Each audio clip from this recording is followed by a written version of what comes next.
Tanggal 7 Juli 2025. Sebuah hari yang terukir dalam sejarah, di tengah konflik yang tak kunjung usai. Udara di atas Gaza dan Israel Selatan masih berat oleh ketegangan yang mencekam dan sisa kehancuran yang menghantui. Bangunan-bangunan hancur menjadi saksi bisu pertempuran yang terjadi. Sirene meraung dan dentuman keras menjadi irama harian yang memilukan, menemani setiap detik kehidupan. Suara-suara itu menandai betapa rapuhnya hidup di kedua sisi perbatasan yang dijaga ketat.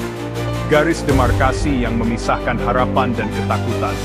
Di Gaza, keluarga-keluarga yang kehilangan tempat tinggal berlindung di antara puing-puing bangunan yang hancur, mencari perlindungan di tengah reruntuhan. Sementara di Israel, ruang bawah tanah yang gelap dan lembab menjadi tempat perlindungan sementara dari serangan roket yang datang tanpa henti. Di tengah kehancuran yang meluas, secercah harapan mulai muncul. Negosiasi tidak langsung antara perwakilan Israel dan Hamas kembali berlangsung di tempat yang dirahasiakan, sebuah upaya untuk mencari titik temu. Proses mediasi ini difasilitasi oleh para diplomat dari Kairo dan Doha, yang berusaha menjembatani perbedaan yang ada. Fokus utama dari perundingan ini adalah mencapai gencatan senjata yang komprehensif, demi memberikan jeda dari teror perang yang telah berlangsung terlalu lama. Namun, defisit kepercayaan antara kedua belah pihak sangat besar, menjadi penghalang utama dalam mencapai kesepakatan. Defisit ini dibentuk oleh sejarah panjang kegagalan perundingan di masa lalu, dan pertumpahan darah yang terus berulang. Luka lama yang belum sembuh. Dunia menahan napas dengan cemas, menyaksikan perkembangan negosiasi ini dengan seksama.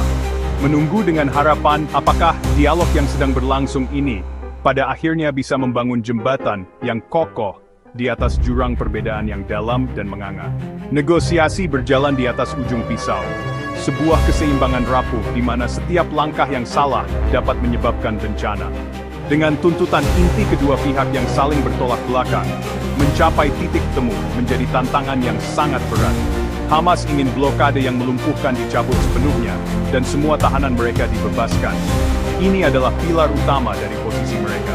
Sementara itu, Israel menuntut demilitarisasi total Hamas, memastikan bahwa kelompok itu tidak lagi menjadi ancaman, dan pemulangan segera semua sandera yang ditahan. Mediator Mesir, Qatar, dan AS, dengan dukungan dari komunitas internasional, berusaha mengubah ultimatum yang kaku ini menjadi kompromi yang dapat diterima oleh semua pihak yang terlibat. Prosesnya lambat dan melelahkan. Setiap insiden kecil, setiap pelanggaran bisa menggagalkan semuanya, mengirim wilayah itu kembali ke dalam kekacauan. Gaza, wilayah padat dan terblokade selama bertahun-tahun, jadi pusat krisis kemanusiaan yang mengerikan, dan siklus kekerasan berulang yang tampaknya tak berkesudahan. Gencatan senjata ini hanyalah jeda singkat, bukan solusi permanen untuk masalah yang mendalam.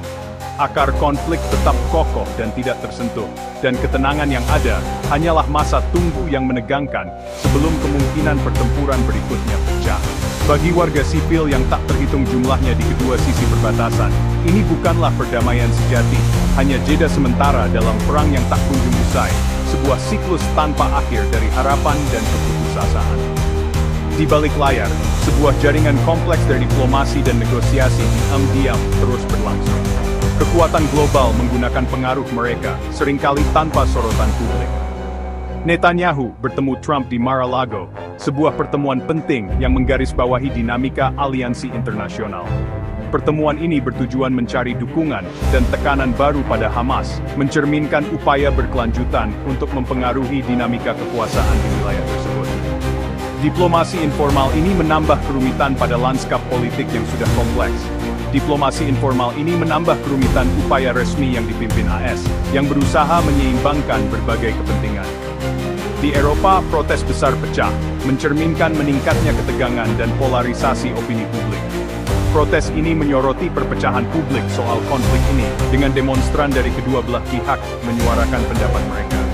PBB dan Liga Arab mendesak gencatan senjata segera, menekankan perlunya deeskalasi dan solusi damai.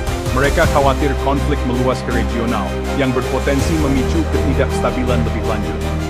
Seruan global menambah tekanan diplomatik pada semua pihak yang terlibat, memaksa mereka untuk mempertimbangkan kembali posisi mereka. Tekanan ini ada meski sering bertentangan, yang membuat menemukan titik temu menjadi tantangan tersendiri. Israel di bawah sorotan HAM dan Sekutu Eropa menghadapi pengawasan ketat atas tindakannya. Meskipun demikian, Israel tetap mengandalkan dukungan politik AS yang tetap menjadi faktor penting dalam perhitungan strategisnya. Hamas memanfaatkan simpati internasional yang tumbuh, terutama di kalangan mereka yang merasa tidak terwakili. Hamas memanfaatkan simpati internasional untuk memperkuat posisinya di meja perundingan. Para negosiator kini harus mencari solusi yang berkelanjutan dan adil, sebuah tugas yang sangat sulit mengingat sejarah konflik yang panjang.